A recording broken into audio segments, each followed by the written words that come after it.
sweep one of the best teams in all of baseball out in Seattle. They swept the Mariners. Now they're getting set for a homestand against the Braves this weekend. The Marlins will come in after that. Some irony in the 90s. The two teams they played in the first two World Series in the 90s.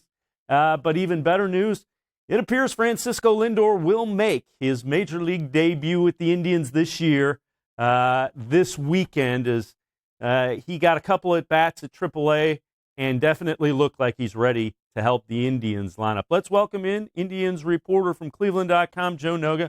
He is at the cleveland.com studios in downtown Cleveland. And, Joe, Lindor looked pretty darn good in that rehab assignment. Boy, if it was a matter of just waiting on his timing to be there for this AAA assignment, looks like things are in pretty good shape. 2 home runs, 5 hits total, 3 hits yesterday playing for Columbus against Louisville. The only question here really is he 100% healthy? Is he ready to be back?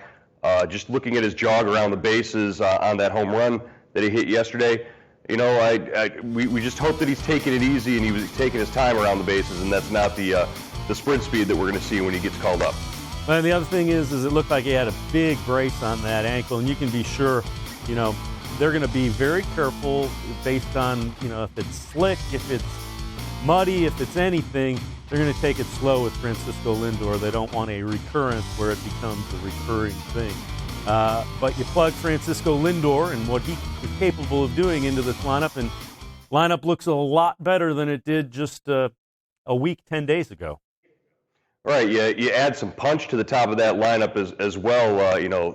38 home runs, 129 runs scored last season for Frankie. He's a guy who gets on base, and that's really what the top of the lineup has needed and has lacked in a couple of games here against teams that they could have taken advantage of in that regard. He definitely changes things for Terry Francona in terms of building that lineup, and it'll be interesting to see with Leonys Martin actually hitting pretty well out of that top spot what Tito decides to do and how he decides to arrange the lineup moving forward once Frankie is back, because that Tito likes Frankie hitting in that leadoff spot. Let's take a look at the pitching matchups. I mentioned the Braves, really talented young team, and the Indians will send Corey Kluber tonight. Has had a couple of rough outings. Let's hope he gets back on track. And then two guys that have been really good. Bauer had the one bad start, but 2-1 at 2.05 ERA, and Shane Bieber has been as good as there has been for the Indians with that 1.71 ERA.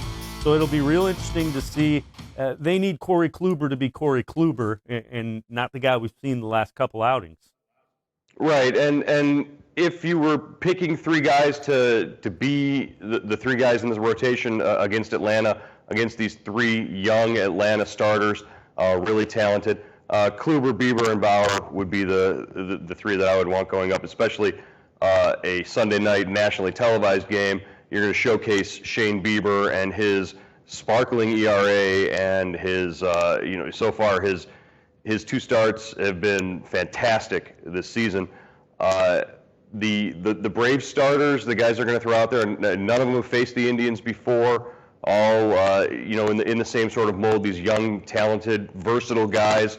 The Touki Toussaint is a guy who pitched out of the bullpen his first appearance and pitched 6 innings and picked up a win. So they're young, live arms that can really get the job done.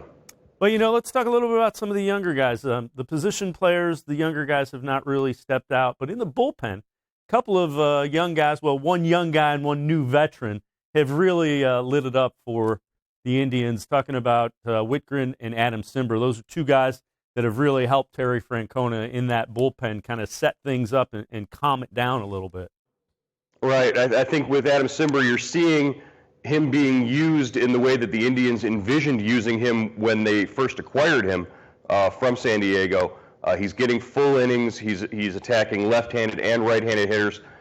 His appearance the other night and his strikeout of Mitch Haniger is a real indicator. He's able to go in there, get that tough right-handed bat, and he threw some pitches there when the count got to 3-2 that were as good as I've seen him throw against a right-handed bat since he joined the Indians.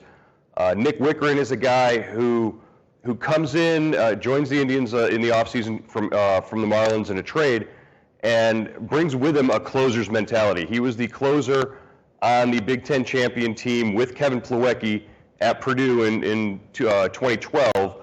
And Plawecki told me, he said, this is a guy who, when we gave him the ball, we knew he was going to get the job done. Well, that's how he's attacked the 7th, 8th innings that he's been put in there, recently.